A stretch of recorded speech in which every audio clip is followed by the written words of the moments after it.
నాన్నగారు రాయలసీమ టైగర్ అనేవాళ్ళు అప్పట్లో, ఆలగడ్డ కింగ్ అనేవాళ్ళు.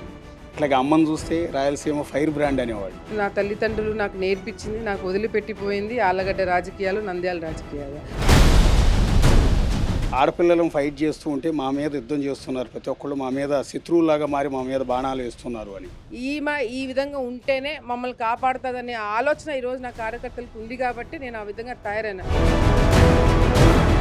ఒక మాజీ మంత్రి మీద జైలుకు పంపించాల్సినంత పరిస్థితి వరకు ఎందుకు వచ్చింది? భూమానాగిరెడ్డి గారు చనిపోయిన తర్వాత మీకేం హక్కు లేదు, ఏమీ లేదు అని చెప్పి కాగితాలు ఉన్నాయి. మేమేమి ఊరికే కొట్లాడము కదా. నాన్నగారు చనిపోయిన వెంటనే మీ మీద రివర్స్ ఎందుకు అవటం అంటే ఈరోజు ఆయనకి మీకు మధ్య ఒక వారు కొనసాగుతుంది. ఏవి సుబ్బారెడ్డి మా నాన్న ఆత్మీయం కాదు, ఆత్మ ఏంటి? ఈరోజు మా నాన్నతో పాటు ఆయన కూడా వెళ్ళేవాడు. లాస్ట్ టైం 35,000 ఓట్ల మెజార్టీతో ఓడిపోయారు, ఈసారి ఎంత మెజార్టీతో గెలవబోతూ ఉన్నారు? అసలు సిసలైన నాయకులు ఎక్కడైతే నువ్వు ఇల్లు ఇవ్వలేదో, ఎక్కడైతే నువ్వు రోడ్డు వేయలేదో అక్కడికి వెళ్ళాలా. నువ్వు అది చేయలేకపోతున్నావు.